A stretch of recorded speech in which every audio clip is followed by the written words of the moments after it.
నమస్తే. నేను మీ Venkat. MPTC, ZPTC ఎన్నికలు అసలు ఇప్పుడు జరుగుతాయా? ఎంపీటీసీ, జెడ్పీటీసీ ఎన్నికలు కొంత ఆలస్యమయ్యే అవకాశం మాత్రం ఉంది.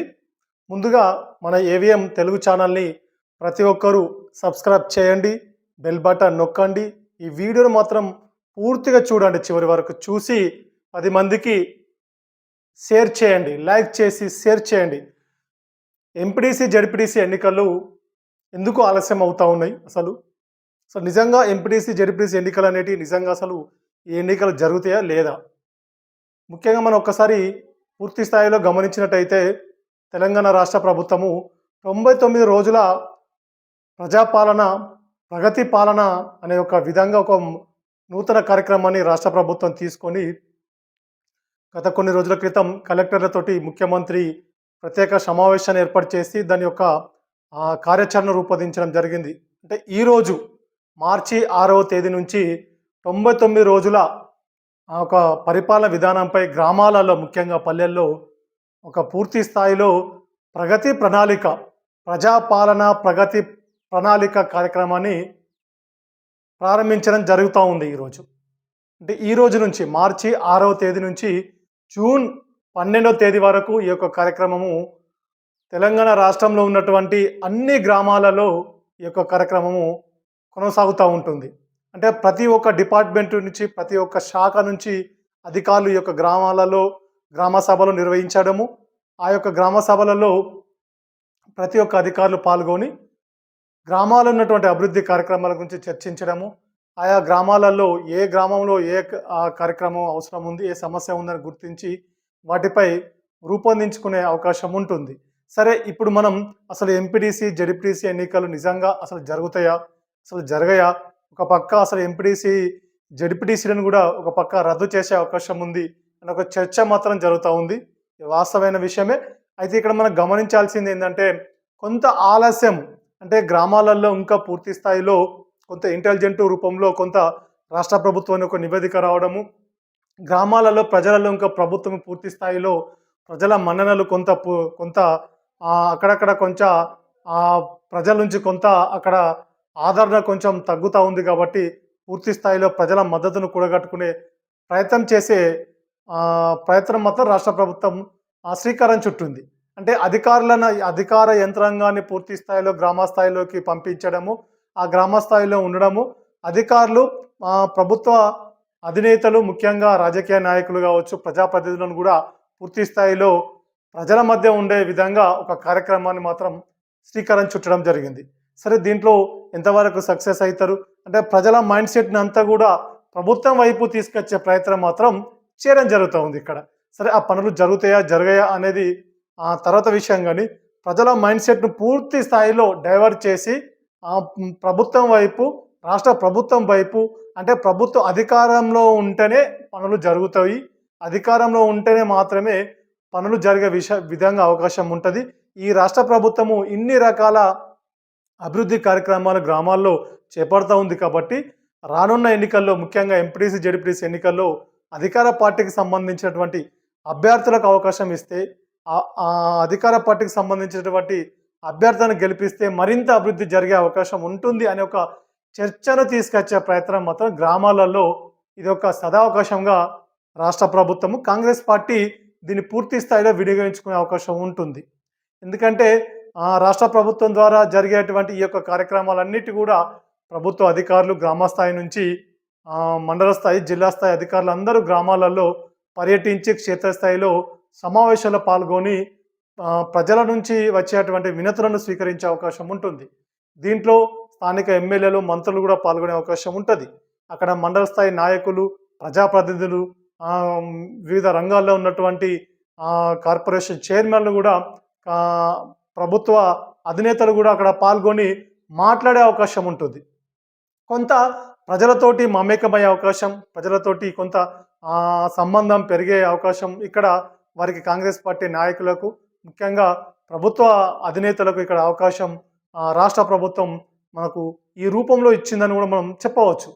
అయితే దీన్ని ఎంతవరకు మరి గ్రామాల్లో, మండల స్థాయిలో ఉన్నటువంటి కాంగ్రెస్ పార్టీ నాయకులు ఎంతవరకు దీని ద్వారా వినియోగించుకుంటారు, మరియు వారి యొక్క వ్యక్తిగత సంబంధాలను, ప్రజల సంబంధాలను ఏ విధంగా పెంచుకుంటారు అనేది మాత్రం ఇక్కడ ఒక చర్చనీయాంశం. సరే, ఏ నాయకుడైనా అవకాశాన్ని సద్వినియోగం చేసుకున్నప్పుడే ప్రజల నుంచి మద్దతు వచ్చే అవకాశం ఉంటది. ఏ కొంత నిర్లక్ష్యానికి గురి చేసినా కూడా ప్రజల నుంచి వ్యతిరేకత వచ్చే అవకాశం కూడా ఉంటుంది. ఇది అందరికీ తెలిసిన విషయమే.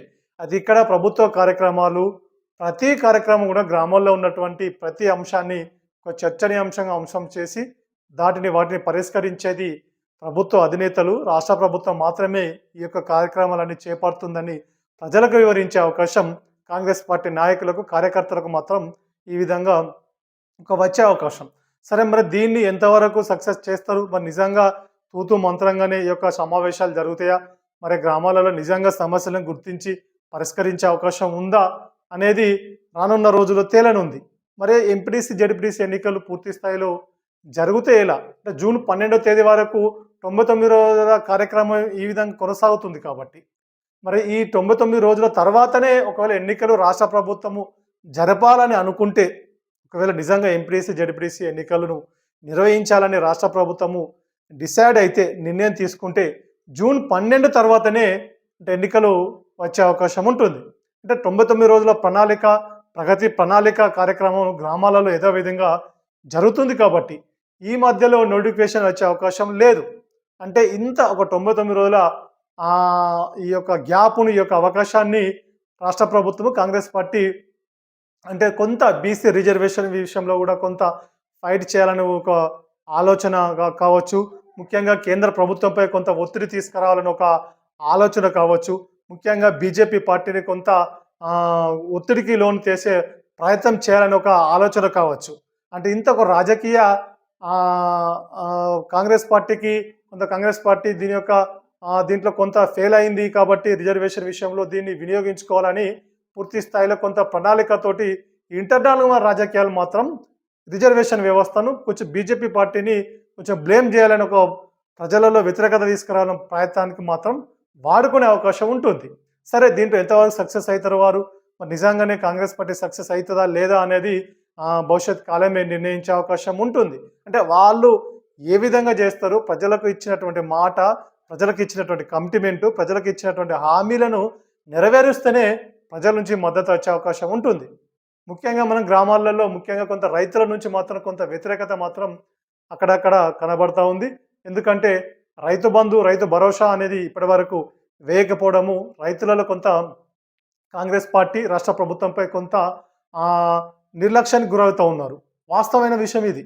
కాంగ్రెస్ పార్టీ నాయకులు, ఆ పార్టీ అధినేతలు, ప్రభుత్వంలో ఉన్నవారు ఒప్పుకోకుండా కూడా గ్రామాలలో మాత్రం పెద్ద చర్చ అయితే జరుగుతూ ఉంది. రైతు బంధు, రైతు భరోసా వేయకపోవడం వల్ల కొంత రైతులలో కొంత ఈ ప్రభుత్వంపై, కాంగ్రెస్ పార్టీపై కొంత నిర్లక్ష్యానికి గురవుతున్న మాట వాస్తవమైన విషయం ఇది. చాలా రోజులు అవుతుంది, చాలా పెండింగ్ ఉంది ఇది. ఇప్పటి వరకు ఇంకా వేయట్లేదు. ఒక పక్క పెట్టుబడి కార్యక్రమాలన్నీ అయిపోతూ ఉన్నాయి. మళ్ళీ ఇప్పుడు కొన్ని రోజులైతే మళ్ళీ వరి కోతలు వచ్చే అవకాశం ఉంటుంది. ఇంకా ఎప్పుడు వేస్తారు అని రైతు బంధు, రైతు భరోసా కోసం రైతులు మాత్రం ఎదురు చూస్తున్న మాట వాస్తవమైన విషయం. ఒకవేళ రైతు భరోసా, రైతు బంధుని గిట్లా వేయకపోతే పూర్తి స్థాయిలో కాంగ్రెస్ పార్టీకి ఇబ్బందులు గురయ్యే అవకాశం గ్రామాలలో, పల్లెలలో మాత్రం వాస్తవ విషయంగా ఉంది. ఇది మరి ఎంతవరకు మరి దాన్ని సెటరేట్ చేసుకొని, పరిష్కరించుకొని, మరి ఏ విధంగా తీసే ఒక రైతు సమస్యను పరిష్కరించుకుంటారు అనేది కాంగ్రెస్ పార్టీ అధినేతలపై, రాష్ట్ర ప్రభుత్వంపై ఆధారపడి ఉంటుంది. ఇది ఒక పక్క వాస్తవంగా గ్రామాల్లో ఉన్నటువంటి కాంగ్రెస్ పార్టీ నాయకులు, కార్యకర్తలు కొంత ఇబ్బందికి గురవుతున్న మాట వాస్తవం ఇది. కొంత ఇబ్బందులు ఎదుర్కొంటూ ఉన్నారు రైతు భరోసా విషయంలో, రైతు బంధు విషయంలో. మరి ఎందుకంటే పూర్తి స్థాయిలో రైతు బంధు, రైతు భరోసాను వేయకపోవడం వల్ల గ్రామాల్లో ఉన్నటువంటి కాంగ్రెస్ పార్టీ, అధికార పార్టీ నాయకులను, కార్యకర్తలను అక్కడక్కడ రైతులు అడుగుతూ ఉన్నారు, ఎప్పుడు వేస్తారు అని. రైతు భరోసా ఇంకా రావట్లేదు, రైతు బంధు రావట్లేదు, ఇంకెప్పుడు వేస్తారు, చాలా టైం అవుతా ఉంది కదా, చాలా లేట్ అవుతా ఉంది అని అక్కడక్కడ కాంగ్రెస్ పార్టీ నాయకులను, కార్యకర్తలను రైతులు నేరుగా అడిగే ప్రమాదం ఉంది. ఇప్పుడు వాస్తవంగా జరుగుతుంది ఇది కూడా.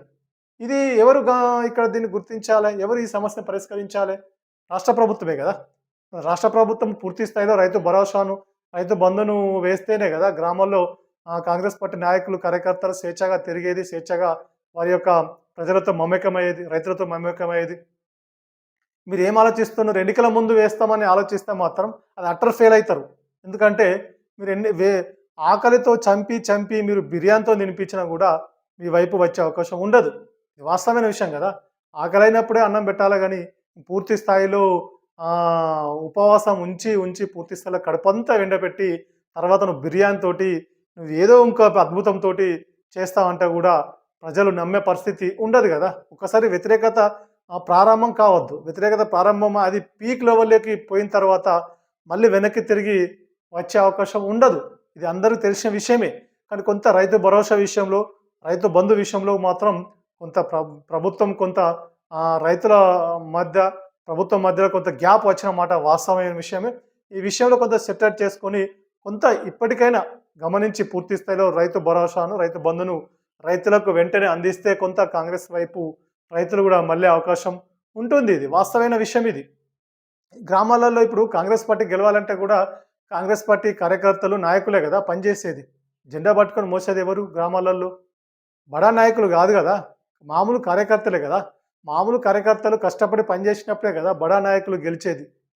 వాస్తవమైన విషయం గదా! మరి వారికి అనుకూలత వాతావరణము క్రియేట్ చేయాల్సింది ఎవరు? రాష్ట్ర ప్రభుత్వమే గదా! ఇప్పుడు వారు గూడా కార్యకర్తలు గూడా రైతులుంటారు. వాళ్ళు గూడా బాధపడుతున్నారు. ఇంకెప్పుడు మాకు వస్తది? ఇంకెప్పుడు ఎదురు ఎదురు చూస్తా ఉన్నారు. 1000 కళ్ళతోటి రైతులంతా గూడా గ్రామాలలో రైతు భరోసా కోసం, రైతు బంధు కోసం మాత్రం ఎదురు చూస్తా ఉన్నారు.